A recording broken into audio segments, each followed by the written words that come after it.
What's up, everybody? Yes, welcome in, as the voice just said. Kristen Brown, Chad Brown, Broncos post-game live here on Guerilla Media.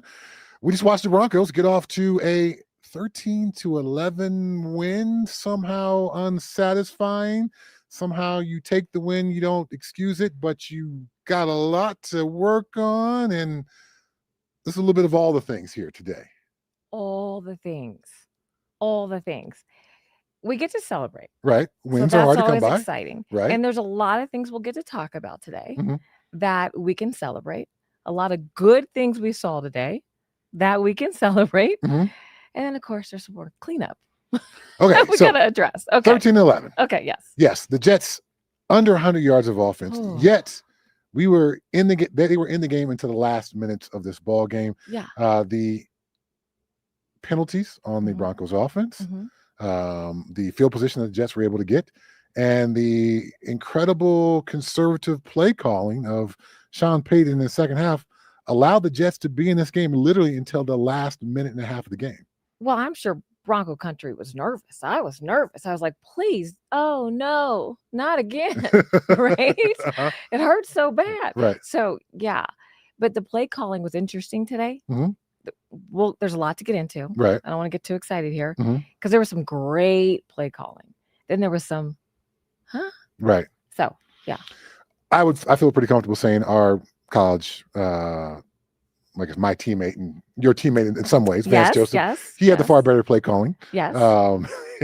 Sean Payton and the offense left a lot to be desired in the second half. For most of the ball game. Yes. Only one real scoring drive. So, we'll take the win. We will take the victory. We'll get out of London with that.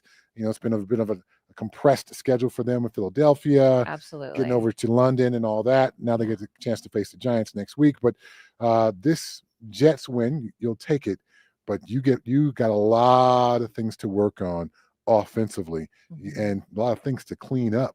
I would say probably the biggest standout of the entire game today was just how small the margin of error is when you have a player go out. Ben Powers goes out, Matt Pert replaces him at guard, and suddenly the holding calls, the false start, killed scoring possibilities for this offense. Yeah. And I think after that, Sean Payton got a little bit gun shy in the second half, was afraid that an error would happen that could hurt his team.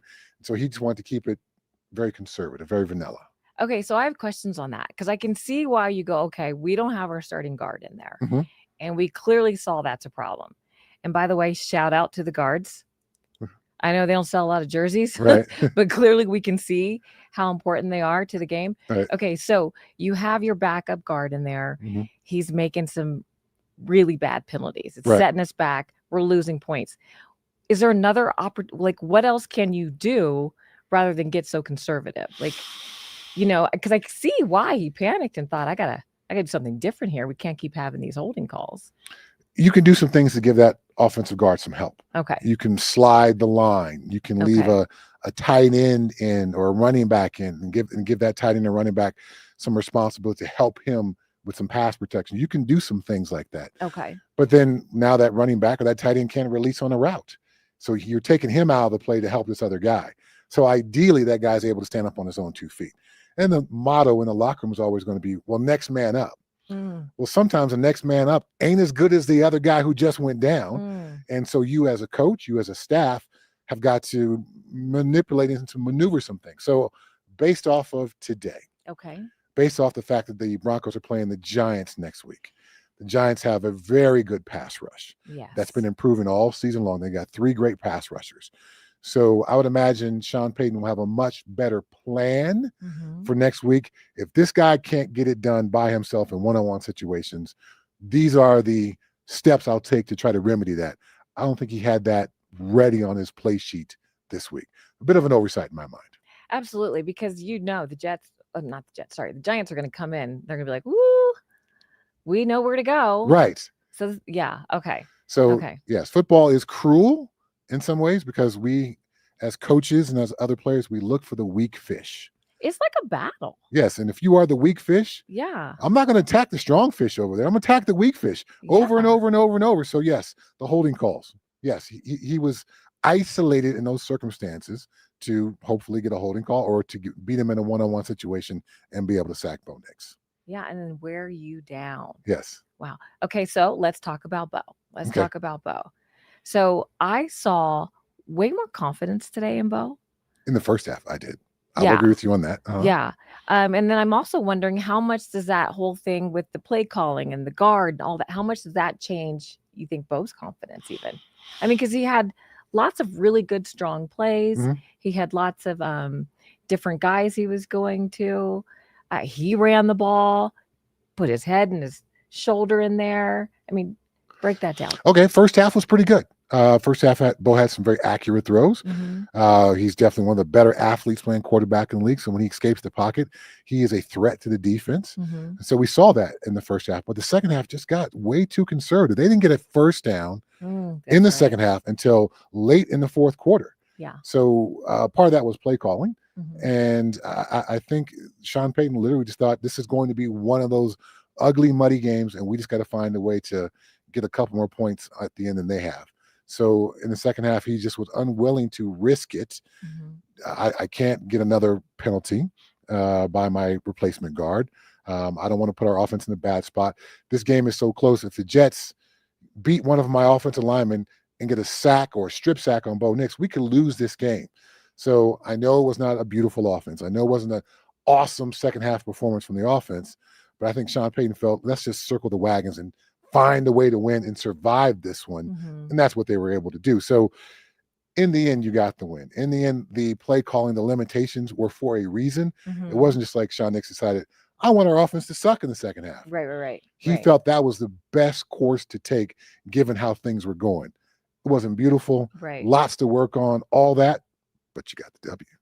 You got the W. And like you said, they survived. Mhm, mhm. So we're hoping that they can learn some more things and start thriving. Right. We love that. We want to see some more excitement there. Let's talk about the play calling. I don't know if I'm going too fast here. Okay, the safety. Okay. Yes. Yeah. That was like, what was that about? Okay. All right. So most folks, probably most fans and casual fans don't realize that if you get called for holding in the end zone, that becomes a safety. Okay. So whenever you get backed up as an offense, your play calling as a play caller, Sean Payton, Mhm. has to be on point. So typically we see teams want to give themselves some room away from the end zone. Okay. So on first down or second down, they'll call a run play. Okay. Give themselves some wiggle room there. Okay. Sean Payton, he's not afraid of risk. Okay. Decided I'm going to go for it here. Okay. And unfortunately, it's not one of, it's not the replacement lineman who gets called. It's Quinn Miners, one of the best in the game. Now, of course, Right. Quinn is one of the best run blockers, not necessarily one of the best pass blockers. Okay. He gets his feet tangled up. He's going down. He grabs the defensive lineman as he's going down, try to slow him down from getting the sack on Bo Nix. So he gets called for the safety. Holding in the end zone gets a safety. Okay. And that's got a multi-pronged effect because obviously the Jets get points Mhm. and then the Jets get the ball back. Mhm. So I put that one on Sean Payton. Okay. Sean Payton is definitely going to be risky as a play caller. He's not afraid to go for it on fourth down. We saw last week where everyone thought he was going to run the ball against the Eagles. He threw the ball, got the Mhm. big completion. That was really the game-sealing play. Mhm. So with Sean Payton, you're going to get some of that, and you're going to get some of what we saw today with the safety, where he's Okay. going to put his offense in a bad spot. So that was, in my mind, on Sean Payton. I'm sure Sean Payton would love to have that one back. Yeah. And probably on that play, call a run play, give themselves a little bit more room from the end zone so that wouldn't happen. But all that was set up because the Jets punted.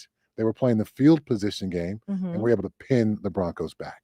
Yeah, because if they had a sack in the end zone, that's a safety as well. Correct. So I can see where you panic and hold. Right. But either way, it's a safety. safety. So Yes. that's why you've got to run. So as a defense, Yeah. whenever we get somebody backed up, you have to know Oh, most likely we're going to call a blitz here yeah. because of our coach course. wants to take advantage of this situation we have this offense in. Yeah. So we're probably going to call a blitz, and if they run the ball, maybe we can fill all the gaps and stop them from getting a good run. But if they pass the ball, either we can sack the quarterback or we can get a holding call. So Mhm. that's what we're doing. That's our mindset defensively. We're rushing. So Sean Payton knows that, Right. but he's just such a gambler. Okay. He gambled wrong there and almost put this team in a losing situation because the Jets had no real way of scoring a touchdown in this game. The only way they were going to score was either field goals or a defensive or a special team score. Okay, so I know we've been talking a lot about identity, Right? and so today I felt like I'm seeing some identity getting established, right? Okay, give me But more. now I'm feeling a little like, Mhm. maybe different places, like I feel like Bo's coming in a little bit more to his own, but with the play calling, I'm feeling confused Okay. because there was 4th and 1 a couple weeks ago. Mhm. We didn't go for it. Right. I feel like it cost us the game. Mhm. I mean, there were other things too, Right. but that also would have shown this is what we do. I believe we can win, right? Didn't go for it. Problem. 4th and 5, we go for it. Okay. Not seen very often, Mhm. but fantastic because we got it. Mhm. And then now we're in the end zone or we're going to do a pass play. Okay. Now there's a safety. So I'm like, okay, so what do we make of this for what type of help me out here? Because I'm confused by this. Okay. So there's coaches who are very analytics driven. Okay. Where they've got some smart guy up in the booth typically. Okay. Who reads the head coach some stats as these situations come up. Okay. In this particular situation on the field, blah, blah, blah, blah, blah, we've got a 66% chance of getting the first down here. Okay. Okay. And so he incorporates that into his decision. Because of what he's seen so far, like from the Jets. Or from the Jets or from his own team. Okay. So the analytics guy is going to have all this data he's going to crunch to give the coach this information. Okay. Now, I think Sean Payton and staff incorporate that in during the week. Okay. When they formulate their game plan. But when it comes down to calling plays on Sunday, Sean Payton is a by the gut kind of guy. Okay, that's what I was thinking. And so when you go by the gut, in some ways you become a bit predictable because Sean Payton is a bit of a gambler. Yeah. And it's paid off for him. The Saints won a Super Bowl because he called an onside kick in the Super Bowl, a surprise onside kick. Right. It was a great call. Right. So it's rewarded him. Well, was it a great call or was it it was a great call because it worked? Do you know what I mean? Well, that's the thing about gambling in the NFL. It's a great call when it works. The stats would never say that's what you do, right? Correct. Okay. Now, of course, we were involved in a Super Bowl, Steelers, Cowboys. Yes. Where Bill Cowher called up that again. Bill Cowher called an onside kick, and that turned the momentum in our favor. We still lost the game. Okay, should we go with our guts, people? Can we just? Again, if you're going to have Sean Payton as your coach, this is who you're going to get. Yeah. So there's going to be the yin and the yang, the up and the down, the win and the loss with the gambling thing. Yeah. I think most Bronco fans would take it because who's this other coach you're going to bring in? Right. Who's going to get all these right? Right. It's impossible. So this is what you have to deal with this guy as your coach. Okay. He's a bit of a quarterback whisperer. He calls good plays. He structures a good offense. He stacks up plays. That Broncos scoring drive was literally a awesome execution of stacking plays. Yes. Early in the game. Yes. You were like, why do they keep calling that bubble screen? It doesn't go anywhere. Yes. And I'm like, well, no, you got to understand. Sean Payton is setting up the Jets defense. Yes. So that touchdown throw was based off those short bubble screens, getting the defense to step up because, here comes another bubble screen. Then we hit the tight end in the end zone, Nate Atkins, because no one's covering him because everyone's coming to tackle the bubble screen. So that's the Sean Payton genius. He sets up the defense. But along the way, you get some of the gamble and some of the play calls that you go, ooh, man, you probably want that one back, right? You went with your gut on that one. Yes. Yeah. So this is what you get. Okay. Okay. Because I liked that. Once you explained that to me, I was like, okay, that's what they're doing. They're setting something up. Did they do more of that? I don't remember right now. The second half, they went away from that. Well, I mean, obviously, you've only got so many cards you can play as a play caller. Okay. So now, I've gone bubble screen, bubble screen, bubble screen. I hit you with the fake kind of bubble screen deep pass. Now the defense is alerted to it. Okay. So that's why play calling is such a difficult thing because once you play that card, now the defense is going to talk about that.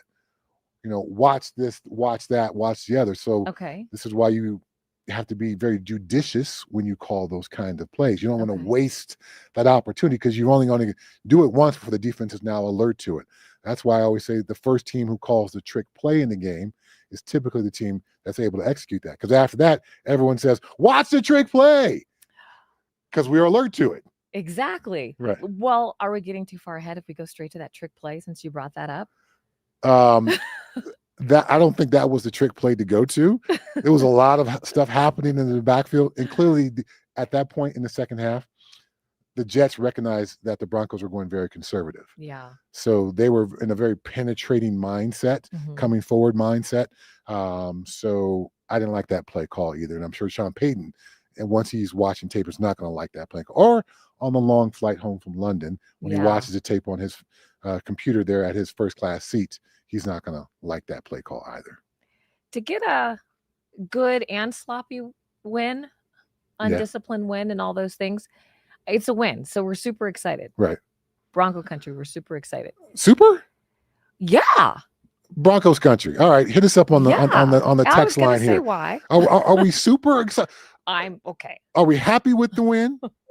Or are we super excited with the win? I'm going happy here. I'll take the W.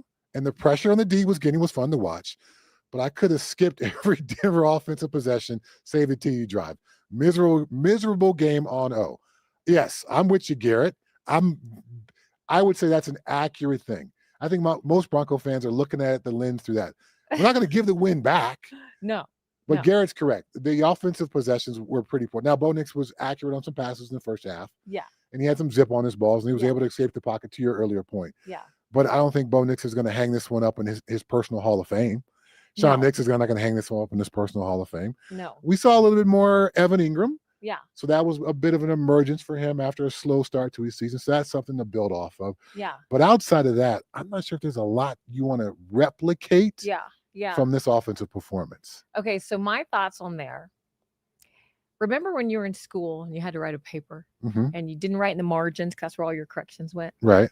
And every once in a while, your teacher would give it back to you and she'd say you passed, or you can clean it up, right? You can accept this 70 passing grade. I'll give you another chance to do better. Right. Or you can clean up, and I got red marks everywhere, and turn it in for a higher grade.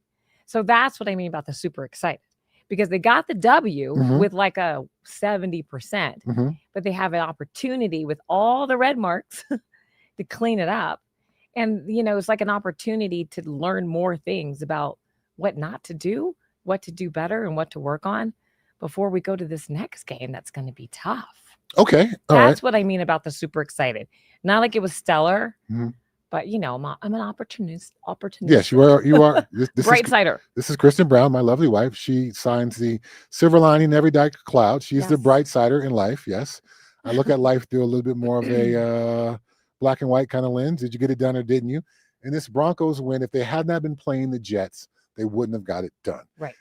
To Garrett's point earlier, if the defense does not get 9 sacks, then you don't win this game. If you don't hold the Jets under 100 yards of offense, which is like Pop Warner-esque, when you have that kind of defensive performance, then the Broncos don't get the win. But to your point, the bright side is you did all that on defense. You managed. And you did enough offensively to get the win. The 12-play drive at the end of the game to kind of seal it up, to go down and kick the field goal. That showed some moxie. That showed some perseverance. That showed some comfort between Sean Payton and Bo Nix and his offense this is what we're going to have to do to win this game. We have to execute this kind of drive. We got to chew up clock.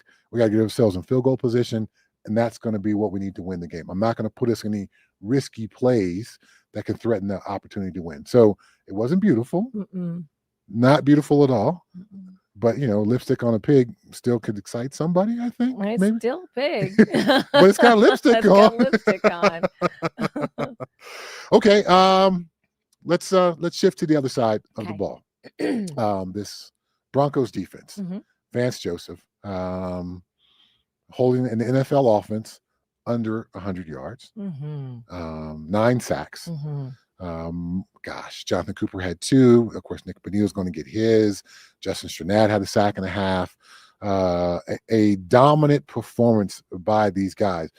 And so typically when you're able to sack the quarterback at that kind of level, that means you've got a big lead. The other team has been forced to throw the ball every down, and you can just pin your ears back as a pass rusher, and life's very fun and easy. Oh yeah, showboat and dancing, all the things. Yes, you're on the sideline talking about, well, when I get my sack, this is the dance I'm going to do. In this case, it was a tight ball game.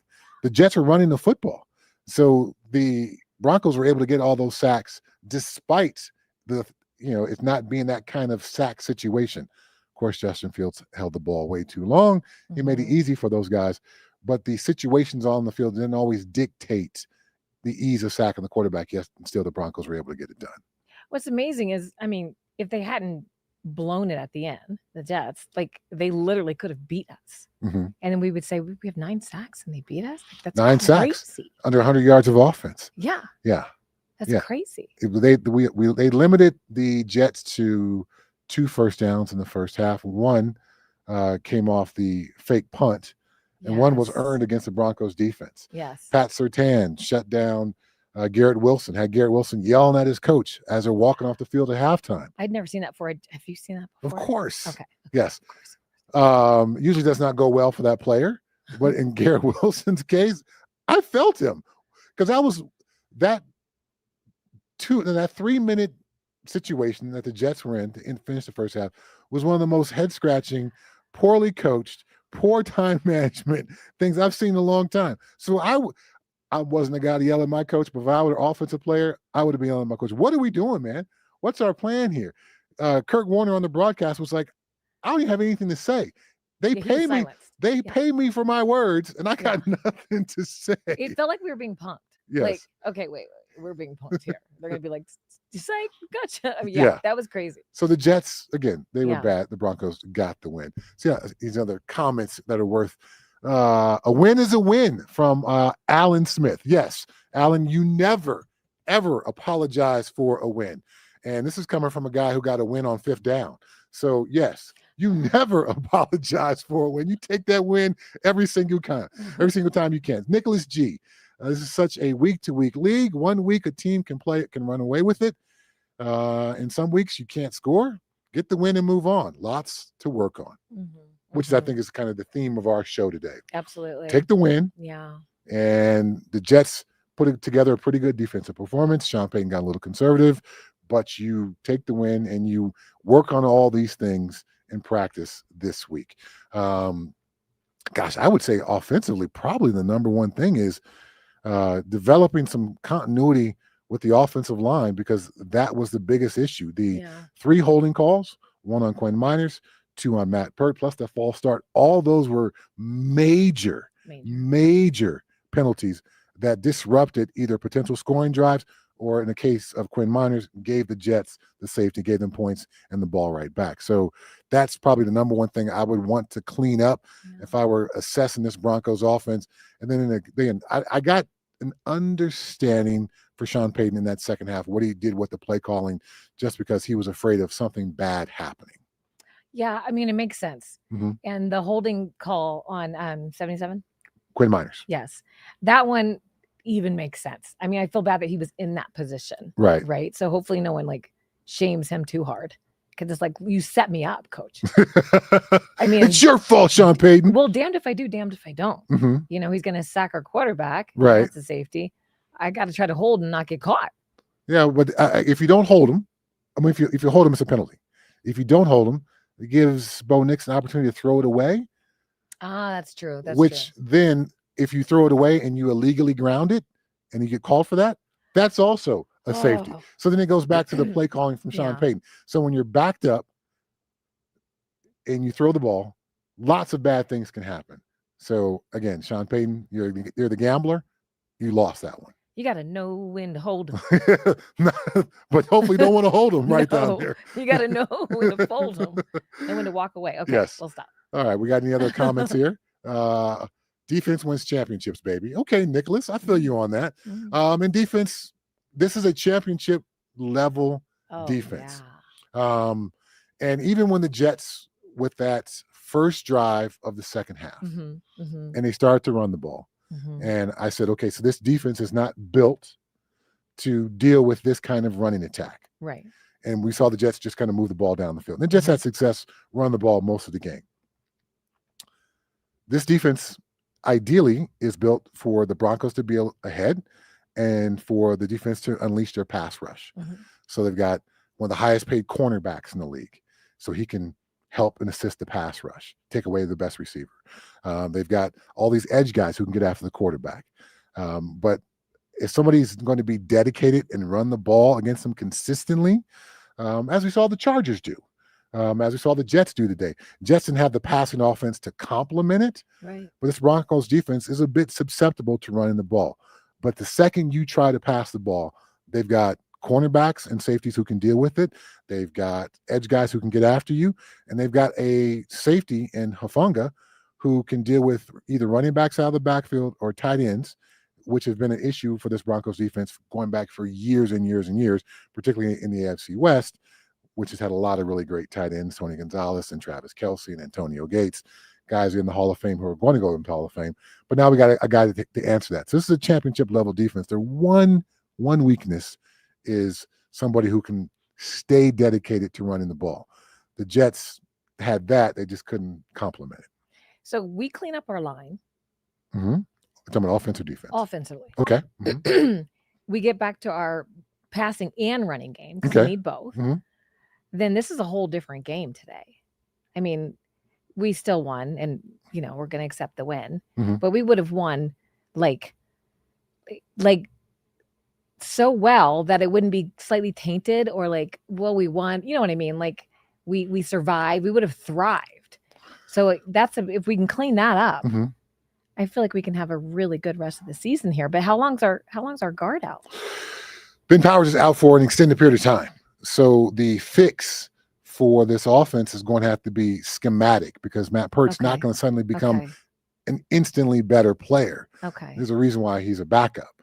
And so the schematic things you're going to have to do up front to handle that is going to have to be significant because, again, the Jets identified the weak fish. You don't think the Giants, with a whole week to watch tape, are going to identify the weak fish? You don't think the week after that, the Cowboys, even with the 32nd ranked defense in the NFL, aren't going to identify the weak fish? They are. So, Sean Payton, what are you going to do? You're this great play caller. You're this genius gambler. Well, now you got to come up with something to deal with this obvious deficiency that everyone you play is going to try to attack. And again, Ben Powers is out for an extended period of time. So do you have another player? Do you have another scheme? What's your answer going to be here? Because to your point, in the first half, the penalties, the 3 penalties, the false start and the 2 holding penalties from Matt Peart significantly slowed this offense down, which then consequently, Sean Payton in the second half went super conservative with his play calls because he was afraid of what was going to happen. So it completely altered the game in many ways. Absolutely. Okay. Wow. Yeah. All right. We got any other good comments here? Win is a win. Another one, a win. I see that one. Okay. Christopher Jackson. Context is valid. Okay. Main point. It's a win. Yes. Agree with you on that. Went from a short week to Philly. Won a game we weren't supposed to win. Picked to win. I agree with that. We had to travel overseas with all the extra crap that entails with being there. Okay. I'm with you, Christopher. At the same time, this is a situation. You got to learn how to win on short weeks. You got to learn how to go overseas and play a better football game. You take the win, you walk away happy. But yes, to our point, to a lot of the other Texers here as well, you have to clean up a lot of things here. And we're going to get a chance to hear from BK, Brandon Cristal. He'll be in the Broncos locker room. He'll give us, hopefully we'll get a chance to get some clips from the locker room as well with some of the players giving their answers, but BK will give us his summary as well. So looking forward to that. What else we want to discuss here, Kristen? I know you were taking notes all game. I was taking notes all game. Okay. All game. So when Coach came back after halftime, I liked how he knew there was a lot to clean up. So I'm really looking forward to see what BK brings us from the locker room and all that afterwards. But what I also loved was, you touched on this a little bit a second ago, how much Vance, he's like, okay, I see what you're doing. I see what you're doing. I got answers. Mhm. So that's schematic when you say those words, Mhm. right? Yes. Okay. So that was good because since we're such a pass rush defense, Correct. to be able to stop the run as well, that's going to play big time in our advantage. So I'm feeling really excited for Vance. I get too excited. I know I get so excited. But again, like the opportunity to clean up all the red lines in the margin, all the mistakes. It's so good to win, but go, well, what do we need to do to really win? Well, I think Bronco fans should enjoy Vance while he's here. He's clearly resurrecting his opportunity to get another head coaching opportunity. So with the way the Broncos defense is playing this year, I'm sure he'll get some interviews. Will he get a job? I don't know, but he'll certainly get some interviews. So enjoy Vance. Yes, Bronco country. Enjoy this style of defense we're playing right now, because Vance may not be here for long. Yeah. But tip of the cap to Vance. And again, without the Broncos defensive performance today, I'm not sure we would be sitting here with, hey, we got to win. We got things to clean up. It could be a much different conversation because we talked about those on this show, about those close losses, what could have been and what should have been. And now we're talking about, well, we got it done, and then we got to clean these things up. It's a much different feeling conversation. And I think tip of the cap goes to Vance there. Who were your stars on the field today? Obviously, the pass rush is going to, they led the way. 9 sacks. The Broncos came into the game leading the league in sacks. And we knew the Jets weren't a great passing team. There would be an opportunity to get some sacks, but 9. I was a part of, as a Steeler, a couple of 10-plus sack games. And it's just so fun. Because as a pass rusher, you get to the sideline. It's like, okay, man, you got one. Let me switch with you so I can go against that guy you're going against so I can get one. Yeah. That's the kind of conversations that you have. It's so fun. Yeah. So all those pass rushers. So I talked about Jonathan Cooper with this too. Benito, Justin Strnad had a sack and a half. Hufanga made a number of critical stops on third down. Critical. Yeah. Yes. So he made a number of key plays. Pat Surtain did a great job taking away Garrett Wilson. Garrett Wilson is really the only top flight receiving option that the Jets had. And he had nothing today. Yeah. And he was clearly frustrated and a little bit outside of himself with his frustration because of Pat Surtain was able to do. Riley Moss, in my opinion, he may have one of the most difficult jobs in all of football. He's a cornerback opposite of Pat Surtain. We know people aren't going to throw to Pat Surtain. They're going to go at you, Riley Moss. Right. So to be able to withstand that week in and week out, because sometimes the weak fish that you identify is not necessarily a weak fish. So when you're judging the fish, obviously Pat Surtain is a guy you don't want to go against. You're going to go against Riley Moss. Right. But Riley Moss has grown up from the weak fish where you're attacking him all the time to this he's legit. He makes plays. Yeah. And so even when we scheme up this play to get our receiver against Riley Moss has been able to step up in a consistent way. So that's tip of the cap to him. So he's probably an undercover player of the game. Ooh, okay. And then offensively, gosh, it's kind of difficult to find one. Bo Nix was under 200 yards passing. Again, the first half was pretty good, but they were unable to sustain. None of the receivers had a necessarily standout game. Evan Ingram was a more part of the game plan today. So nice to see him emerge a bit. The running backs didn't do anything special. We saw J.K. Dobbins for most of the first half. Harvey came in, got a carry in the second half. McLaughlin dropped the screen, so definitely not a good showing for him. And then the offensive line, considering what the mistakes were, I'm sure some of those guys look like the tackles played pretty well, but the 2 guards had some critical mistakes. Quinn Miners with the holding for the safety, and then Matt Pert with the game. I'm sure he would love to delete, if at all possible, from his memory. Absolutely. And I guess that's that ripple effect that happens from that. So defense gets more of the gold stars. Yes. The school teacher in me talking about the papers and the margins and the red lines and the gold stars. Okay. Yeah. Defense gets gold stars. Yes. So they can feel good about what they put on the field. You hold an NFL offense under 100 yards. Are you kidding me? Yeah. Those guys get paid millions of dollars too. Yeah. Those guys are talented too. Breece Hall is one of the best running backs in the game. Jets offensive line leaves a little bit to be desired. That's why the Broncos got 9 sacks, but still, 9 sacks. So yeah, tremendous effort by the Broncos defense. Again, you don't apologize for your sacks. You don't apologize for the win. You don't apologize for holding somebody under 100 yards. You don't apologize for any of that shit. We shut you down. We were the better team today. We got it done. We walked out of here with a W. You go home sad, and we'll clean up our stuff as the weeks go along. Yeah. All right. Got any other cool comments? It's kind of far away. I don't have my glasses on. Okay. This offense is bewildering. Oh, fun word. Defense wins championships. They're going to be gassed by the playoffs at this rate. Okay. All right. Bobby Valentine. I love the little play on words there instead of not Bobby Valentine. Bobby. There's something to be said for that. Mm-hmm.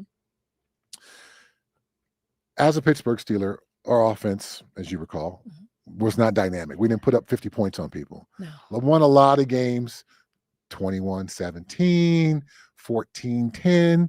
So the margin for error defensively gets pretty small. And you start to put a lot of pressure on yourself. And some weeks it's fun because you're such a great defense and you're doing your other thing. But other weeks you're just like, come on, offense. You all got to give us a little bit of a margin here. Because if somebody slips and falls and they score a touchdown on a freak play and we lose because of that, can you imagine this defense on the plane ride home if they had lost this game? We held them to under 100 yards. We got 9 sacks. How many? I don't recall exactly how many first downs they got. I know there's only 2 in the first half. Right. So you can talk about all these amazing stats, but we still lost the game because somebody slipped and fell or because somebody didn't hear a call. One single mistake lost the game. That's the margin of error that Bobby Valentine is talking about there. Yeah. At some point, it starts to wear on you emotionally. And so for those Steeler teams, I had the misfortune of stumbling upon our championship game versus the San Diego Chargers. Still hurts. Yes, they had 2 plays. They had 2 plays in that ball game, and I think we held them. We lost 17-14, I believe. We held them to those 2 big plays. Other than that, they didn't do anything on offense. And so that's what Bobby Valentine is talking about there. Yeah. You can still put together an amazing game defensively, but your offense doesn't hold up its end of the bargain, and it wears you down. And so it can be to the detriment of your football team. Again, lots to clean up, lots of things to be happy with. Anything else on the comment line here? Doesn't feel like Bo has the patience yet to let routes develop. Okay. Interesting. I like that one, and I think there's something to be said for that as well. We've seen Bo get a little excited in the pocket. The flea flicker a couple of weeks ago, rather than stepping up into the pocket, he ran up into the pocket. So there's this thing where things speed up in his head too much, therefore his feet get ahead of him, which affects his accuracy. So that being cool and calm in the pocket, it's something that's developed over time. And I think he's getting there. And I think with each circumstance, I'm sure Sean Payton and Davis Webb, the quarterback coach, hey, man, here's 65 good plays, and here's 3 plays where you got to slow down, kid. Yeah. You got to get control of yourself. Yeah. This play is made not because you speed up. It's made because you're going to be patient. You're going to be calm. And so sometimes that's hard to do. When I first got to the New England Patriots, Bill Belichick told me to slow down. I was like, what do you mean? I play defense. I play fast. I go chase people down. What do you mean slow down? I need you to slow down, read the play, diagnose the play, and then go fast. Yeah. First coach ever told me to slow down. Everyone wants me to go fast. What do you mean? So, but there's circumstances where on the field, yes, you have to slow down and let things develop as they should. If you're Bo Nix and your play is get the snap, drop back, see the progressions, throw the ball. No, get the snap, drop back in the pocket, go through my progressions, release the ball. One's all muddled together and it's too fast and you can't let anything develop you can't see. One's step by step by step by step. Do those steps need to happen fast? They do, but each step needs to happen independently. So Bo Nix is kind of speeding that up in his head a bit too much right now. And it seems like a bit of like a semantic word thing, but hopefully that makes sense. It does. And I've seen him progressively get better each game with his confidence in the pocket. And the beginning of this game, I mean, not the first drive, Yeah. but after that, I saw him start to look like, okay, Right. he's feeling himself, all of that little swag, little excitement going on. Mm-hmm. But gosh, I don't want him to step back. So hopefully this win, success in the end, he just keeps moving forward because, I'm a Bo lever, honestly. Uh-huh. He's good. He's a good runner. He's got a great arm. And as he gets that confidence and can slow down yet be fast, I feel like he can really take this Bronco team to a Super Bowl eventually. Not right now. I mean, I don't want to. You never know, but we kind of know. Okay, all right. You're right now an exciter. Okay, like I see him developing every single week, but like by good strides. Okay. So many good takeaways this week. Even though he did get the lower percentage this week, his rating went down. I do believe that was a ripple effect, honestly, of the other things, of the guard, of the line, of the play calling. So put him in someone else's hands with someone else. He'd be on my fantasy football team is what I'm trying to say. Gotcha. There we go. Okay. So we haven't yet to talk about Will Lutz. I just wanted to grab my phone and see. So that first field goal to tie the game up at 3-3, that was a 57-yard field goal. So Will Lutz continues to be, money. And then at the end of the game, that 12-play, 65-yard drive, which ended with the Will Lutz 27-yard field goal, which put the Broncos ahead for the win. Will Lutz would get, I'm not sure if it's game ball worthy, but certainly, if I'm giving a bunch of game balls, I would give him one because obviously he held up his end of the bargain. Yeah. Broncos offense, scored 7 points. He scored 6 of the 13 total. So so Will Lutz deserves a shout out at the very least. So Broncos defense. Okay. Who would you give the ball to on defense then? I know this might be a little harder. We might have just balls. One. Is there only one ball I can give out? I'll pick one. You pick one. Let's see. I know it's hard. It's hard. Okay. Well, the pass rusher in me wants to give it to a pass rusher. Okay. But a lot of those guys had success, so it'd be hard to find just one. So I think our pick is going to be the same here. It's going to be Hufanga. Yes. Because it was just a number of critical plays that he made. He's such a short tackler. So sometimes when I see a secondary guy in a one-on-one situation, I'm like, oh, I'm not sure if he's going to make the tackle. But when I see Hufanga, I typically know he's going to make a short tackle. Yeah. And then at the end of the game, he set the Jets behind the sticks with that tackle behind the line. The Jets were running the ball. It looked like they were going to give a bit of a drive going. Then Vance called a safety blitz. Hufanga blitzed off, got the Jets behind the sticks there, behind the down. So that was a really nice play as well. Good call by Vance. Great job by Hufanga. So I'm assuming you're going to go Hufanga as well? Oh, absolutely. Because like you just said, those plays, those were game changers. If he hadn't made those plays, I don't know that we would be sitting here. Feeling good? No, I'm not sure about that, actually. All right. So to go back to the beginning, are you still super excited, Kristen Brown? So I just use big words like that too often. Do you? Be you, babe. Because if you think about it, I was super excited before they went to Philadelphia. Okay. Because I was Bo leaving back then. And based off the Cincinnati win. Yes. Okay. Even though it was kind of like the win today, better. Right. Because we played better. And then, we've got an injury and such. But it was that same kind of thing. And I'm seeing this team, in my eyes, I can't wait to hear what he's going to say when he's on the field. It seems like they're coming together and believing in each other. And there's a whole lot of we happening. That's what I feel like I'm seeing. And I'm seeing some excitement and some fun. I should probably quit saying super all the time. But I like the growth. I like where it's going. And when it's not where you start, it's where you finish. As the season gets hot, we're getting hotter and hotter and hotter. Do not snooze on the Broncos. Okay. All right. I feel you on that. So, okay, to rewind a bit. So Cincinnati. Yeah. Cincinnati's quarterback was awful. Right. As Justin Fields was pretty awful today. So the Broncos have benefited from Jake Browning being awful 3 weeks ago, and then Justin Fields being awful today. You get to practice. Yes.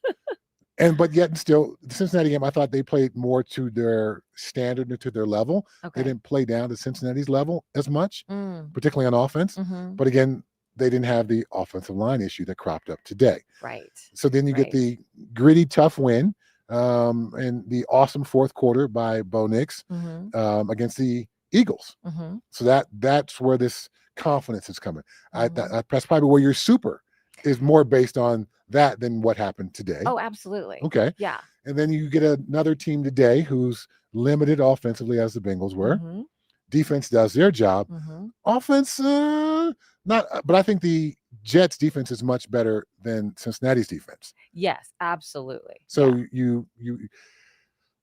I think super's a strong word. Okay.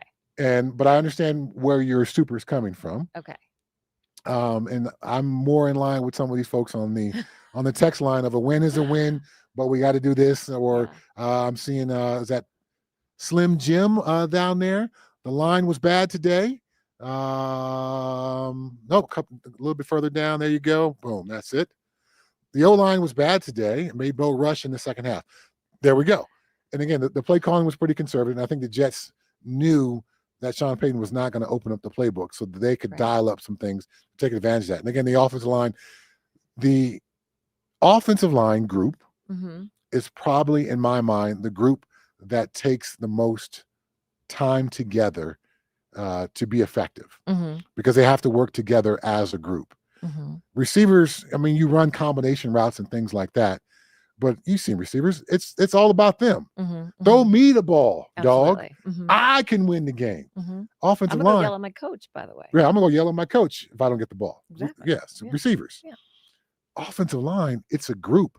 Those dudes got to be together. And so you replace one piece of that group, suddenly it changes and affects the entire group. And then you got a guy, well, let me help him over here a little bit while I'm working on my man. And now I miss my block because I'm trying to help him over here. And that domino effect of having a new guy in there, hopefully it will take some time and not just be a season-long issue, but a couple of week issue before they can get this all figured out and how to adjust to that. Because this group has played together well this season, and now you've got this replacement player in there. How quickly can we get him up to speed? How quickly can we return to something more like we were before rather than what we play like today?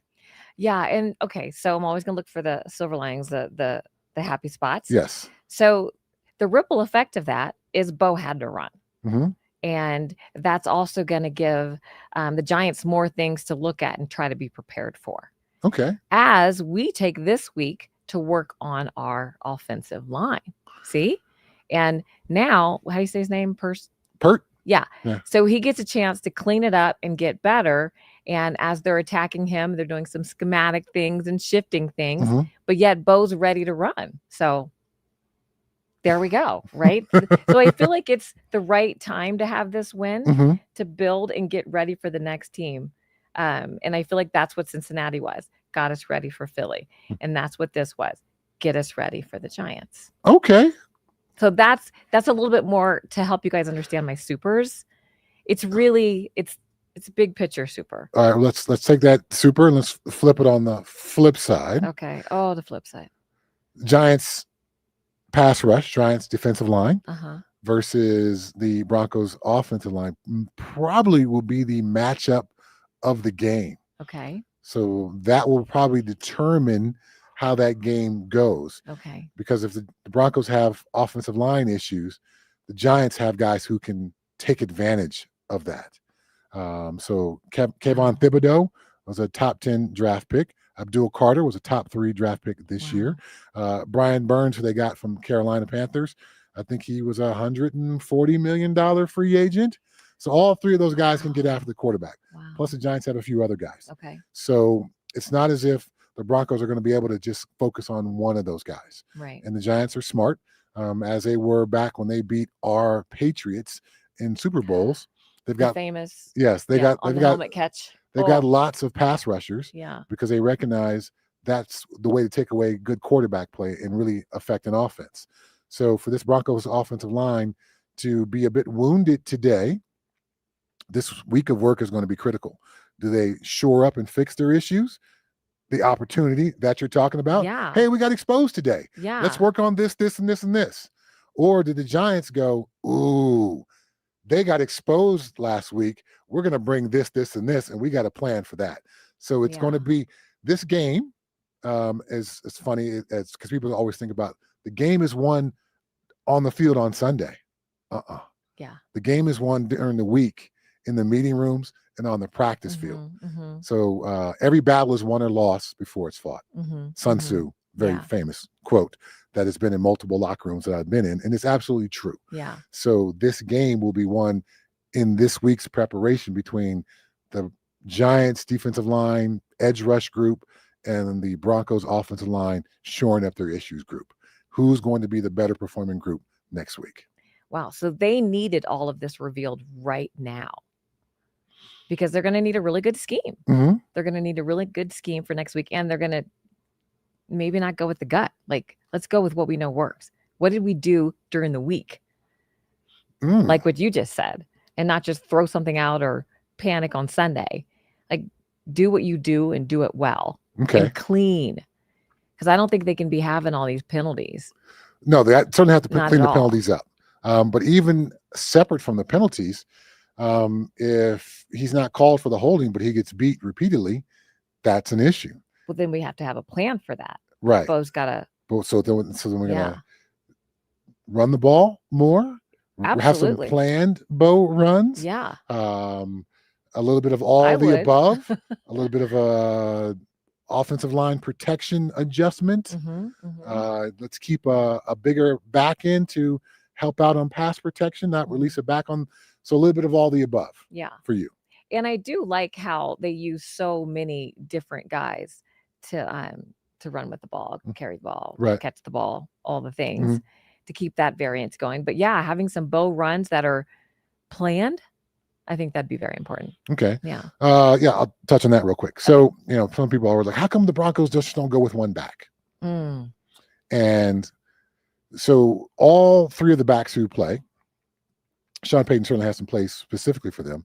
But if you go with multiple running backs, you can run the same play, but it looks and feels different to the defense because each back is going to run that play a little bit differently. The tempo of the play is going to be different. Where he's going to cut, what he's looking at is going to be different. So it expands your run game. You can run the exact same play, but the defense is going to feel different because different guys are doing it. Now, our backs aren't wildly different. We don't have a giant 250-pound back and then a small 175-pound guy. So it's not that massive difference there.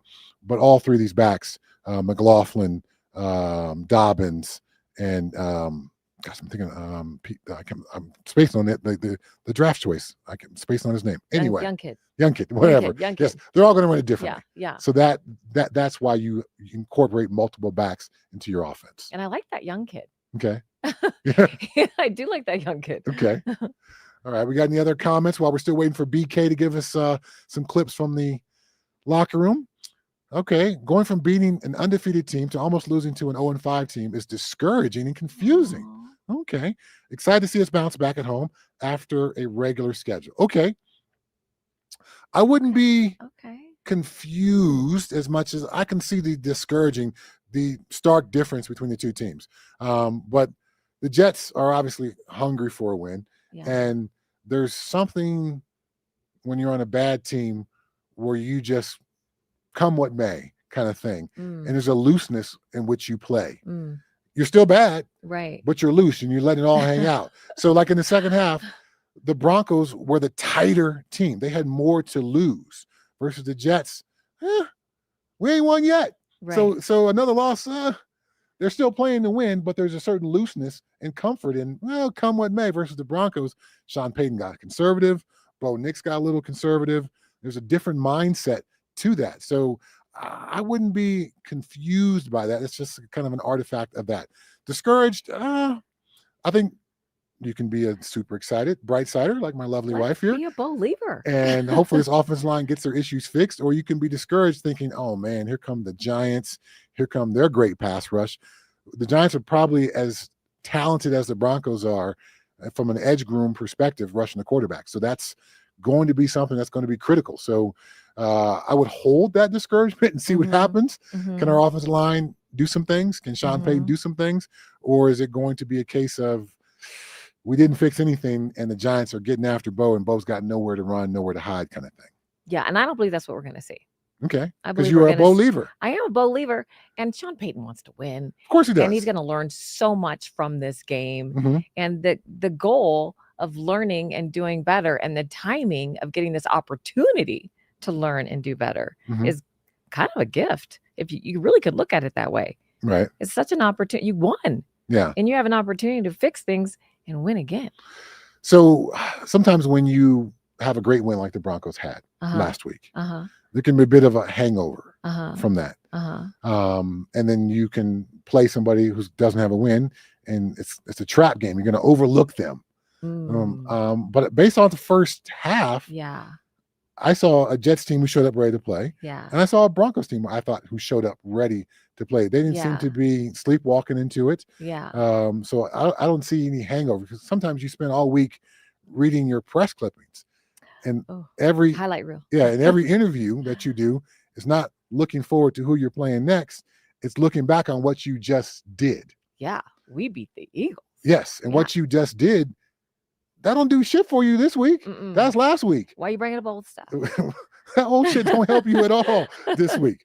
So I was concerned, and obviously the questions were about, is this a trap game? And Sean Payton talked about that, and Bo Nix talked about this not being a trap. So I assumed they would come in with the right mindset. So I don't think this was a mindset issue. Right. I think it was a bit of a domino effect of, man, our guard's not playing up to standards. What are we going to do to keep our quarterback upright? We don't want to get a tipped ball. We don't want him to get hit as he's throwing the ball. It's an interception. And suddenly this game is, getting out of control here. So Sean Payton kind of circled the wagons, tightened things up, and was just happy to get out of there and escape with the win.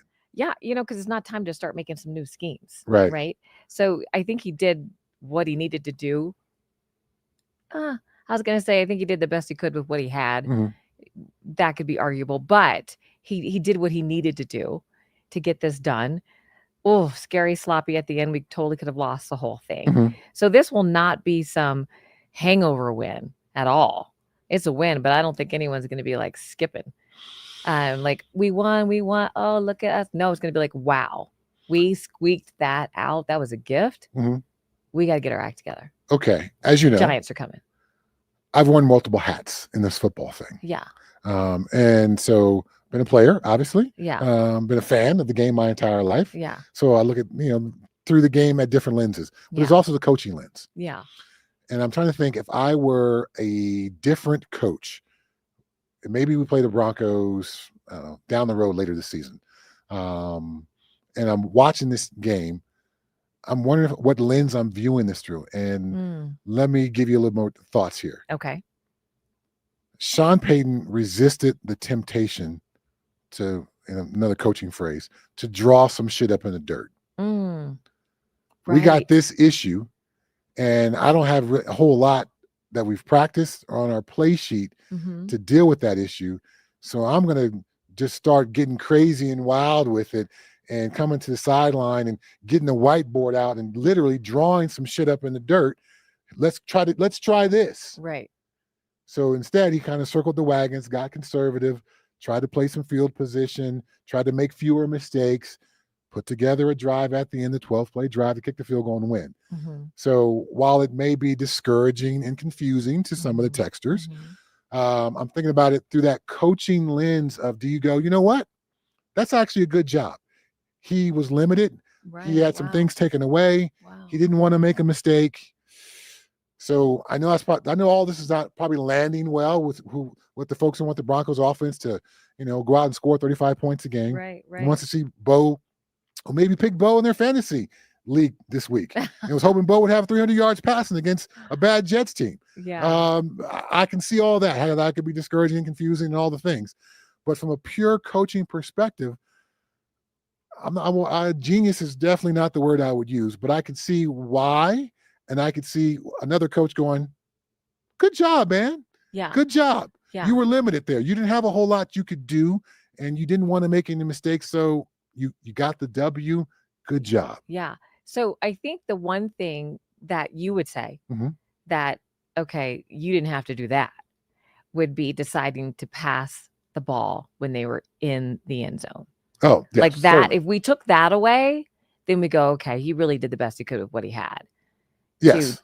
To maintain, to hold on to the victory. Well, I think that mindset shifted after that. Like, what am I doing? I could freaking Drawn up in cost the us. dirt. I could No. freaking cost us the game. We're going to go conservative. We're going to just win the game. We're going to just keep it safe and clean. We're not going to do anything exotic. Although that trick play did come up, I'll probably want that one back too. That's true. Okay. Yes, yeah, yes. So minus a couple of plays. Yeah. An opposing coach could go, all right, I saw what you did, because Yeah. you resisted the temptation just to, let's see if we can do something. Because in the words, okay, any of you guys watching, you've been in a football film room, or you've heard a play or say in a post-game media opportunity. I was just trying to make a play. Ooh, and the coach's response is not, well, how about you make the right play? Mm-hmm. And so from a play calling perspective, I was throwing something out there. No, just call the right play, coach. Don't do that. Yeah, don't throw something out there. No. We're not trying to see what we can see. This is not a preseason game. No. So I think he, for the most part, resisted the temptation to do that. Yeah. Yes. All right, we got another. Oh, here we go. From Dave Weller, our offense almost cost us the game. Fourth quarter was brutal. Right. It was bad. It was bad. We can agree on that. But no, there was a 12-play drive. So there's a yin and a yang into this win today. No, that drive was great. Mm-hmm. Talk about that, because that was great. The time was great. Yeah. So 12 plays, I think 65 yards, 5 minutes of clock time, 5 minutes and 10 seconds of clock time, 12 plays, 65 yards, ends up with a Will Lutz 27-yard field goal for the go-ahead score to win the ball game.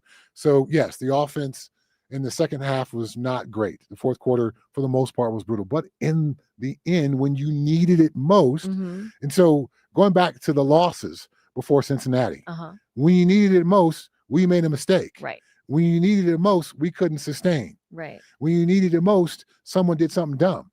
But now when we needed it most, we got a 12-play, 65-yard drive, 12-play, 65-yard drive.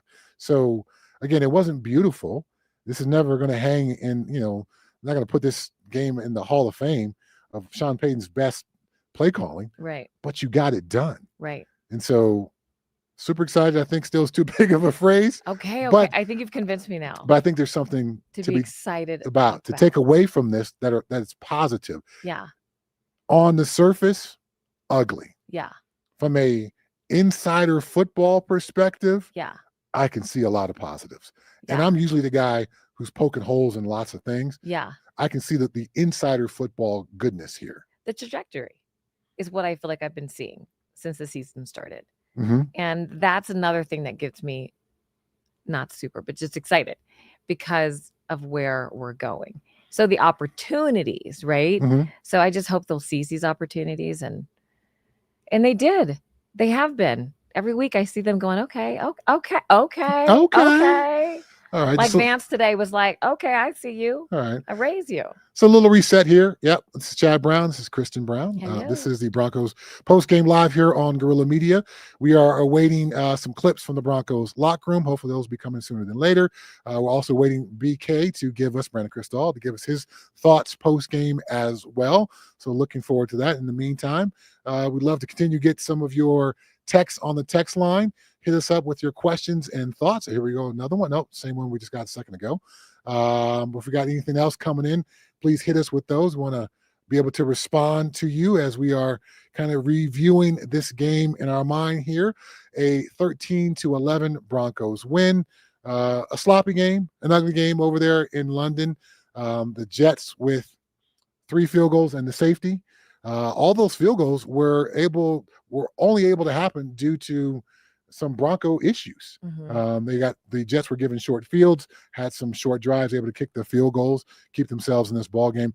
It became pretty clear that the Jets were not going to score a touchdown. They were not going to be able to sustain a drive. So it was only going to be due to a Bronco mistake or a very short field, and which the Jets actually got early in this game due to the fumble. Yes. But the Broncos defense was able to step up and limit them just to field goals. Yes. Even the first drive of the second half, where the Jets were able to drive the ball down the field, went almost exclusively to the run game. Mm-hmm. Broncos defense tightened up once the ball got near the red zone and forced them to kick field goals. So again, there's some, negatives to take away, but there's also some positives as well. So again, this is one of those two-sided games where First reflection, oh, that's ugly. Deeper thoughts, well, that's that and that and that and that. Those are all pretty good.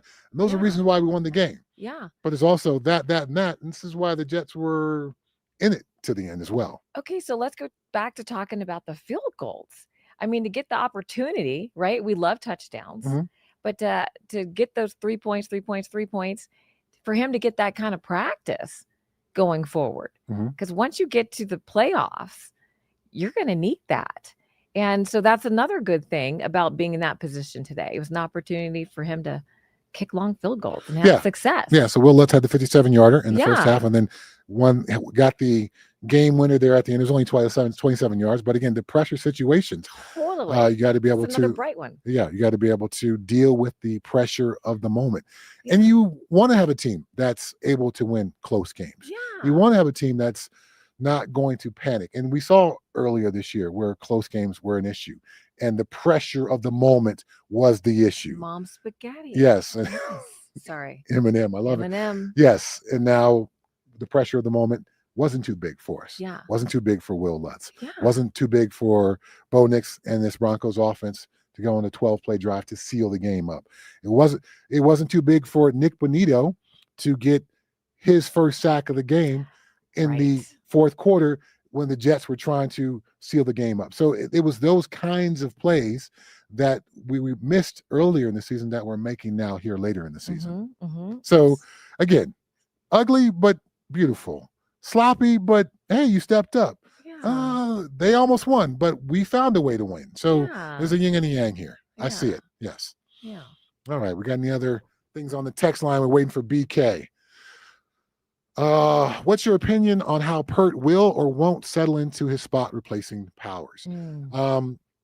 Question. Well, gosh, I mean, we've been talking about that a lot of the show here. Yeah. And I'm not sure if he's going to be able to step up his game. Yeah. I think he is what he is as far as a offensive lineman. So it's either going to be some play calling from Sean Payton, try to sprinkle in some more run to keep the defense honest, to eliminate the number of third and long situations. The offensive line can do some things with they can slide protection to him, when all the offensive line slides over to him, so he's on less of an island. They can keep a back in, instead of that back trying to block one of the edge guys. The back will be responsible if anything leaks through the interior there. But first off, you got to stop holding, because that's going to be a penalty. Right. So at least give someone else the opportunity to give you some assist instead of holding. So if we can eliminate that, then you still got a chance for Bo to throw the ball away, and we can live to fight another down rather than essentially killing the drive, because holding penalties are 10 yards. They are literally drive killers. If you get a holding penalty on the drive, your chance of success goes down by like 75% on that drive. So if you can just clean that up, get beat and don't get a penalty, you got a better shot. Absolutely. So clean that up. We've seen Bo, do some running, figure some things out. So do not hold. Yes, you got a quarterback who can escape the pocket, who's capable of running with the ball. So yes, at least give those guys a chance to make a play on their own rather than getting the penalty, killing the drive, and taking away scoring opportunities, because there were actually very few scoring opportunities in this game, but pretty much every penalty from Pert killed the scoring opportunity on drives that seemingly had some possibility of success going. Yeah, and the ripple effect that came from that. Yes, and then Sean changed his play calling, and he got conservative, and then all that. The ball, all the things. Yes. Yeah. So that's a major issue. So that's got to be cleaned up. We got anything else on the text line here while we're waiting for BK? All right, from Steve. I was just worried about the jet lag that might affect us against the Giants. I wish we would have had a bye this next week. Okay, that's important as well. I think we got is BK coming in, so we'll probably deal with that jet lag question here, Steve, as we talk to BK. He's already ready to go. BK, my man, what's up, my friend? Howdy, Kristen. Howdy, Chad. Greetings from across the pond. Sorry to get to you a little earlier. It was a little wonky. Well, Sean went 25 minutes with his post game, as he often will do on a Wednesday or Friday. But you had all these international reporters. They got the win. It then truncated what we were able to do in the locker room, and I'm running back and forth, and Bo's in there, and I leave in the middle, crawling across the floor. It was, I'm not saying it was a hard thing to do, but it's silly with 35 people in there talking to Bo, and I'm like trying to stay under the cameras because of where the door is. And got in the locker room, you know, as you can imagine, lots of people were all smiles, especially on the defensive side of the ball. But they know that their offense left plenty to be desired. I talked to Garrett Bowles for a minute, talked to Evan Ingram, talked to Cortland Sutton, and they know that they're not holding up their end of the bargain. And Bo was maybe the one that said it the most. I asked him about the defense before I ran out of his press conference because I said, I feel like I ask you about them every week. And he's like, look, I'm glad I don't have to play against them. He's like, I see him every day in practice. And thankfully they're able to handle their end of the bargain most of the time. And the offense knows that they've got plenty of room to grow. Well, tip of the cap to you to put truncated, which is a great SAT word, into your post-game hits. And yes, BK, we know your job is hard, running around. Not hard. Information. No, you do a hard job, my friend. Well, I appreciate that. It's more just that logistics. It's just the challenge is you can't be in two places at once. That's right. Really the hardest thing. And so, there's only one of you. We're lucky to have you. Well, I appreciate that. And, you know, lots of times I have great photography help, whether it's Blake or my guy Jet, you know, and then we can kind of divide and conquer. Today wasn't one of those days, though. But here we are after gritty. I don't know. Ugly. Absolutely. But the Broncos nonetheless are 4-2. Did I get my 30-13 prediction right? I did not. I mean, the 13 part was right. But when it was 10-9 before the safety, I turned to the reporters here sitting with us. By the way, I'm standing in the press box. That's how close the outside press box is. This would never happen in America because it's like 4 sections in the middle of the field. But I said, hey, didn't they win last year against the Jets 10-9 in Bo's first ever touchdown pass? And absolutely, that was the score. So I'm like, man, it'd be crazy if it ends like this. It didn't, but it was close and it was ugly just without the rain this time. Okay, so we've had some time here waiting for you to get with us.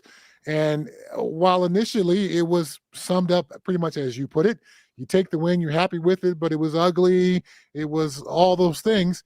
But I'm beginning to see some of the genius in some, genius is too big of a word, some of the good coaching involved in some of this, recognizing that you had an issue on the offensive line that was really affecting your ability to sustain drives. So in the second half, to go conservative, to try to just keep it close to the vest, to circle the wagons, to do no harm as a play caller outside the safety call to pass the ball there from the end zone. I thought Sean Payton in the second half did a pretty good job of just trying to keep things clean and tight to the vest and not allow the Jets an opportunity to get a lucky play, a lucky touchdown, some way to win the game.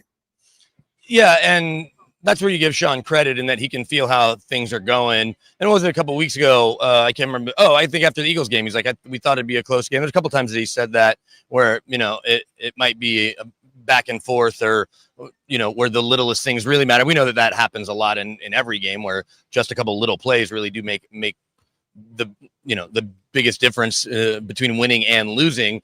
And what I appreciate, though, is that Sean said thought we'd get a little more opportunity to run the football, but they stacked more in the box and up front than we were expecting. But we were able to make just enough plays. Now, I think well, we lost BK. Hopefully we'll be able can you hear me still? Yeah, we can hear you. Well, hang on. Let me switch the camera. We can't see you. My battery died. Ah. Hey, look. Now I'm on there you go. There we go. Hey, BK, we got you back. Can you hear me?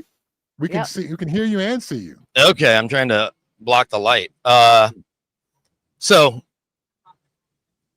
Sean recognizing that as long as they don't do anything to lose the game, they'll be in it. And so I think that you got to give them credit, like you were there. The drive to set up the go-ahead field goal, it would have been nice to see a touchdown, especially because I have Bo Nix in a couple leagues and J.K. Dobbins and Evan Ingram. But nonetheless, you get down there, you get the points, and you make the big pass to Marvin Mims and a couple other good plays. That was obviously the best drive of the second half. And so I think that, you know, that's a credit to them. But and speaking of credit, I do want to point out this is the first time. I mean, look, I'm not really tracking it, but Sean was going out of his way. He mentioned Vance Joseph, I believe, more than once in his press conference. I'm not saying that he doesn't. He's like BJ and his staff, or Vance and the staff did a great job. Credit to them. because he knows that the defense has really been carrying him. And when you have 30 sacks through 6 games, means you're doing something right. Obviously, 9 in a game is pretty ridiculous, but the Broncos aren't complaining about it. Yep. So I love that because when they came back after halftime, the Jets were driving, but Vance figured it out. He's like, oh, no. So tip of the cap. Absolutely. I loved how he went with some different schemes, moved some things around. It was like, we're shutting that down. And he shut it down. Yeah, one thing we talk about with Vance is all the fire zones. Chris Harris and I do on Football Fridays. And we can think of one of the most famous plays ever in Broncos history, certainly in playoff history, with Von Miller, a Hall of Fame pass rusher, dropping into coverage and picking Tom Brady off in the AFC Championship game on the road to Super Bowl 50. But when you see Nick Bonito, who is leading the NFL in sacks, drop into coverage, it's always amusing. But as long as they get home with whoever it is, Jahdae Barron, McMillan, it doesn't matter. Sternad, and it throws the offensive line off. I mean, look, you play that position, so you can speak to it better than anybody. But I appreciate that dialing different things up does mean sometimes changing how you're going to use your best players, but doesn't mean he won't make a play. We know Nick Bonito has great ball skills and can go find the football and take it the other way. He did it twice last year, and he may do it again this year. But Chad, as someone who did that for a living, I know he played inside, inside off the ball linebacker and then rush from the edge. But when you were on the edge specifically, did you want to just get after the quarterback every play, right? Like, where did you come down when they would drop you into coverage? You want to, but you recognize that occasionally you got to flip the script. You have to change things up. So to Kristen's point and to your point, yes, Vance Joseph recognizing if I can get Nick Bonito on the edge and I can draw attention over here, then that takes attention from someplace else. Then I can sneak in Justin Sternad for a sack and a half, or I can get pressure slid to Nick Bonito. Jonathan Cooper ends up with 2 sacks, and I can just drop Nick Bonito in coverage because he's more than capable, just as I was more than capable of dropping the coverage when Kevin Green was getting sacked. So that consistent changing of who's coming, who's not coming, and having players capable of doing that, Vance Joseph has got a number of great chess pieces at his disposal here to do that. And there's a reason why 9 sacks today, 30 sacks over the season. It's not because Vance Joseph is just bringing 4 guys all the time, and Nick Bonito's always lined up on the same side, always rushing from the same spot. It's that constant maneuvering and adjustments that are making life difficult because these guys are talented pass rushers, but the scheme is also making life difficult for those offensive line coaches and those guys to get their protections down. Yeah, and I think it probably helps when you have this stable of pass rushers inside with Zach Allen and JFM. And, DJ Jones will get to the quarterback every now and then. Your inside linebackers, again, still without Dre Greenlaw, do that. These DBs, when we talk about coming from the nickel, specifically McMillan and Barron, they can get there. Hufanga for sure. But then to have not only Bonito and Coop, but when Jonah Ellis is healthy, a guy who's probably a starter on most teams, Dondre Tillman, who's had a couple special teams issues, but has shown that he can get to the quarterback. He did last year. And then this is the first time we saw Q Robinson. So I know we got to go back and look at his snaps and see what he did, but it's just nonstop. And so I think that to constantly be bringing pressure from everywhere when you've got so much talent and they're all able to win their one-on-ones or slip through a double team here and there, it makes everything easier for what's already a really good secondary. And so it's fun to see that even though, it's only 13 points, the offense didn't leave anything to write home about other than we're coming back home to fix this. But it was not a great showing. It was a high-scoring soccer match, I guess, at 13. And they played baseball in Wembley a couple times over the last couple of years. Yankees, Red Sox, Cubs played there, I think. So they've seen 13 before, but you would have liked to have seen a few more points. Nonetheless, the defense is awesome, and credit to George Payton, too, for obviously helping put it together, but certainly with how VJ's been able to coordinate it, especially over these last 2 years. Okay, so you said Sean Payton talked for 25 minutes. Could you distill down that 25 minutes into what's his takeaway from this, and how do they move forward? Because Ben Powers is not coming back for quite a while. Yeah. And so this is going to be an issue. And how do they address this? Well, and one of the international media members actually asked, with the trade deadline coming up, and I still think it's end of the month, would you consider making moves? And he's like, God, and I hadn't thought about that. I can guarantee you, as Matt Parrott is getting flagged or missing a block or whatever it may be, and then they have to bench him for Calvin Throckmorton, who you called it from the practice squad. I mean, Parrott's played in 60 games, and he obviously has 9 starts, all at tackle, though. Nonetheless, he struggled. And so I think the first thing you're doing is looking at what guards can you trade for potentially.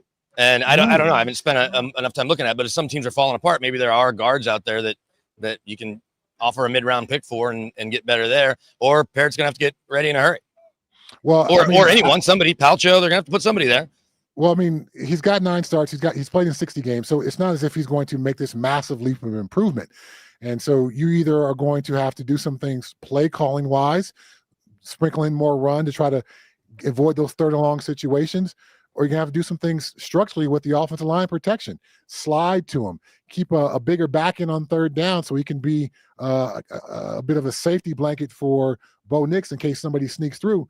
But I doubt that Throckmorton could come in the game and suddenly be the guy that Ben Powers was. So this is the domino effect of Matt Pert was significant.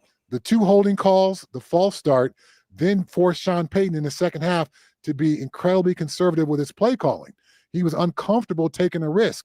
And you're not going to win very many games if this is how it's going to go offensively. This is a major issue, which is affecting the entire offense. Yeah, and it's something that they'll certainly focus on as they get ready for the Giants, who obviously are coming off a big win. They get extra rest, and they're pretty good up front defensively, certainly off the edge with guys like Brian Burns, but with the big fella that had the interception. Yeah. And then Jalen Carter, and then Dexter Lawrence. Is that the Dexter Lawrence in the middle? Yeah. And so over there.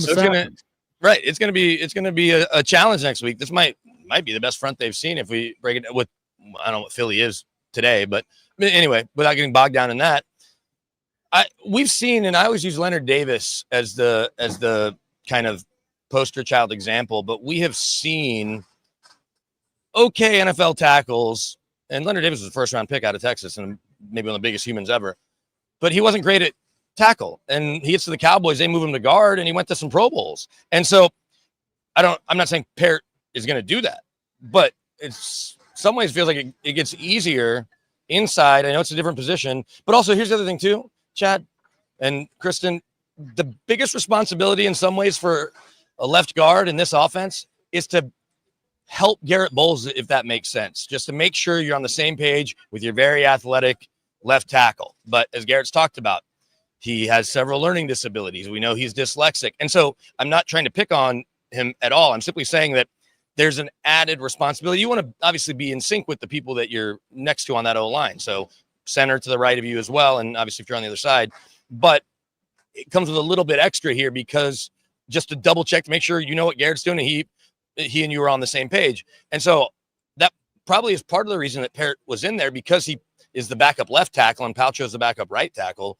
You're like, okay, at least you know what Ben and Garrett have been doing, and you can, sub in. And obviously it's then on the O-line coaches to constantly be on, their P's and Q's and make sure he's ready to go. But I don't think they're going to just give up on Parrott after a game, but there's certainly plenty of room for improvement. All right. I'll give Kristen an opportunity after this one for you. Evan Ingram, a little bit more part of the game plan, continue to get more snaps and have a bigger impact. I know it wasn't a high scoring game, but a bit more of an impact offensively. Yeah. And is he fully the Joker yet? I don't know. Or is Nate Atkins? Because Nate Atkins is so hard to cover. They never cover him. And so that's why he had, I think, 4 touchdowns last year. Nate Atkins, the true Joker, but Evan Ingram showing what involving him in the offense can do, because he is a mismatch. And I understand that it was pretty vanilla in the spring, but the top ranked defense in the league, when you were asking people with the team, who's impressing you, like, man, Evan Ingram is uncoverable in OTAs right now. And again, no pass rush, really. You're not in pads. But the point is, he's got a unique skill set. I mean, he's the fastest tight end, I think, in the history of the combine. And even 9 years in, that speed hasn't totally gone away despite some of the injuries. And so unlocking him feels like it'll just unlock everything else. And we've seen Sean use a great pass catching tight end as well as any offensive play caller ever. And so as again, somebody that has Evan Ingram on a couple fantasy teams, especially with Brock Bowers out today, I was happy that Evan at least got me a few points, even if he didn't find the end zone. So Bo's ratings were down today, but in my eyes, I thought he looked so much better in the pocket. I thought his confidence was better. I loved seeing him run. I loved seeing him put his shoulder in there and blast that guy. And, I feel like his ratings would have been higher if things hadn't fallen apart at the line. Yeah. And no, I think you're right. But even when he did drop back, he wasn't under duress. I think the first time he was sacked was, now it came at a pretty big spot on that third down in the last couple of minutes of the game when you're trying to run out the clock and seal the win. But he ran when he needed to. I asked Sean in the post game, and I got an okay answer. He said it was a good question, but the run where you're running over a DB is fun and exciting. He's going to be on Angry Runs on NFL on Good Morning Football with Kyle Brandt on NFL Network. But the slide that came that basically not only stalled a drive eventually, and then kind of stalled the offense almost entirely, except for that one drive that led to the field goal. Bo, it's 1st and 10. Bo picks up 9 or 8.5 slides, and they go to where you start your slide, not where you end up. And had he have dove forward, there was a DB coming, and the other DB, he makes a move, and so, but he probably could have dove forward. Now it's 1st and 10, so you think, oh, we're gonna be in 2nd and 1, and you may not even. Versus if it's 3rd and whatever, you've got to extend to get her 4th. But when I asked Sean, he's like, well, he's usually a pretty good judge of this. I don't know if I need to circle back around, because if he picks up that first down, that probably leads to some points. Instead, they go backwards, there's a penalty, and next thing you know, they're punting. So I think that Bo using his athleticism is always going to help. But you're right, he did look comfortable, and I think some of that was they did hold it better in pass protection at times, but that also meant I think they were dropping plenty into coverage or giving help in a bunch of places. And, the running game never really softened them up enough for him to really start, lighting them up. And what's funny, though, he's 11 of 13 in the first quarter for 101 yards and a score. And I said, or I tweeted it because I think Mike Kliss was the one that put out those numbers. I said, well, he's on pace for 404 yards and 44 of 48. I'm not good at math, but I think that's what the number is. 44 48 passing and 4 touchdowns. He obviously fell short, but you could see a comfort level. And also kind of what we've been talking about, but Kristen, to your point, the comfort level comes from the Jets just aren't very good, certainly offensively. And so you're not scared, but you don't have to go win the game. Don't lose the game. Don't throw the ball away. Don't put your team in risky situations. Now, the 3rd and long handoff to Adam Prentice, the fullback, I don't know if that was the check. Sean seemed less than pleased, but it's something we'll have to uncover later in the week. All right, so we knew the Broncos had a bit of a tough schedule here, going from Denver to Philly to play the Eagles. That's a time change, significant difference. Then flying over to London now, and now they got to go back. So this will feel like a short week for them because of the flight. And we're talking about the Giants and their pass rush and the Broncos and their offensive line issue. So to face this kind of performance that brought up these kind of issues, and now you've got to get over the jet lag, because people talk about the jet lag going to London. Yeah. Now there's jet lag coming back as well. Yeah. And you'll face that, my friend, too. Yeah, I'm not looking forward to it. But at least kids don't have school this week, and my wife isn't traveling for work, so I'll be able to power through it. Okay. But you're right. It's going to be an adjustment, and that's something Sean talked about. He said the Monday night game kind of screwed up last week, which then led into this week, and they were able to kind of get on a routine. When they landed Monday, they went through a normal Monday, recovery, watch film, a little bit of a meeting time, and then Monday afternoon into early afternoon, whatever, into Tuesday they're off, and then Wednesday was Wednesday, and so on. But now they're going to get back. They're going to land.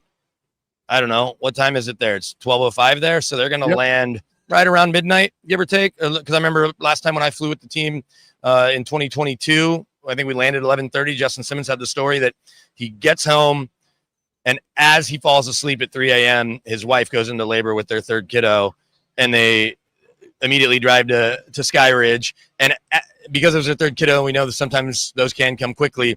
He parked the car, came inside, and by the time that he came inside, mind you, at 3 or 4 in the morning, she had already had baby number 3, their little boy, Kyler. So Point being, though, you get back before midnight. You are going to be tired, but when you land before midnight, you can go to sleep.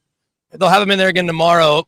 But Sean said we have to monitor it throughout the week. He also said the reason that they asked the league to not have a bye after the trip across the pond, if you will, was because the record of teams coming back, he said, has actually been pretty good for the teams now that they have so many international games. They can't all have byes every time they come and play over here in Europe, or I guess in Brazil for that long flight down there. And Australia's coming too. We know that. But it'll be interesting to see. And, you know, we talked about what they could be record wise, and the Giants are going to be more formidable than we probably thought. We still don't know about the Cowboys, but they're going to get a nice stretch of home games here coming up with, was that 3 of their next 4, including the Thursday nighter. We know that always fares better for the home team. And yeah, they'll be in Houston right before that, but that's not a very long flight, as you guys know. So they are going to have to, I think, spend the week adjusting, you know, early part of the week. But again, you know, and Sean talked about the review, the debrief, the cleanup is going to be as important as the win. Well, you know, you just got to make sure guys are awake for it, I guess. Absolutely. All right. Any final thoughts, BK, before we sign off? Yeah, well, I don't know if they showed it on TV or how much Rich Eisen and Kurt Warner talked about it. This was certainly more of a Broncos home game than a Jets home game. And now walking up, I took so many pictures of so many jerseys, and I'm going to put it all out on Instagram, and we'll reshare it at our Guerilla Sports channels, because I wanted the most random Broncos jerseys and then the most random other jerseys. And I think the winner is probably, there was a Brent Selleck jersey. I don't think he ever made a Pro Bowl. Marcus Trufant, who was definitely a first-round pick of your Seahawks, Chad, but I don't know if he, you know, not a household name. Those were a couple. There were some clearly custom jerseys, because when you go to the NFL shop, they'll let you put whatever name you want. So when you see a 7 jersey and it says Brown, you're like, well, oh wait, no, when did, you know, whoever you see Fernandez on the back of a 7 jersey, you're like, all right. I saw GAIA, that was someone's last name, on the back of a Bo Nix jersey. Those are fun, but you had all the fans of football, which is, look, if we lived over here and our team wasn't here, we'd still come, and we'd still, it's sort of like when you go to a baseball game. If the Rockies are playing the Dodgers and you're a Royals fan, you wear your Royals hat to the game, you're just saying, hey, I'm a baseball fan. We know that that's how it is over here internationally.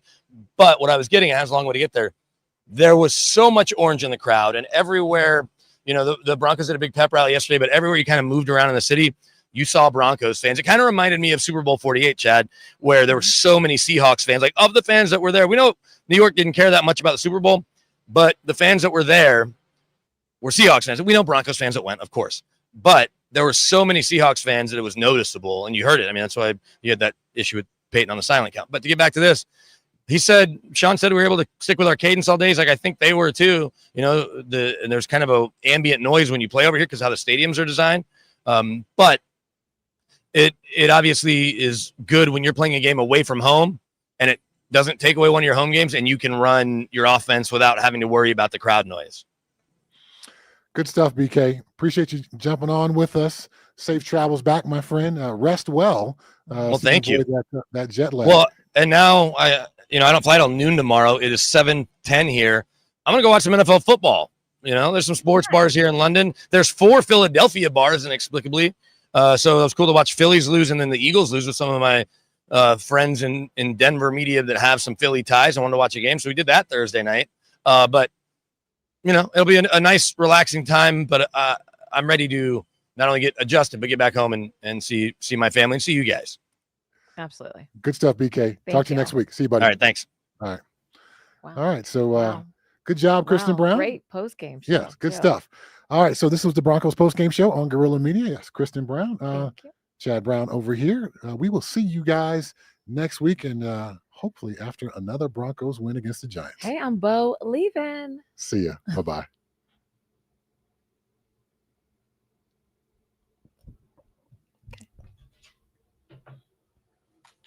Good job, baby. I want to go to London.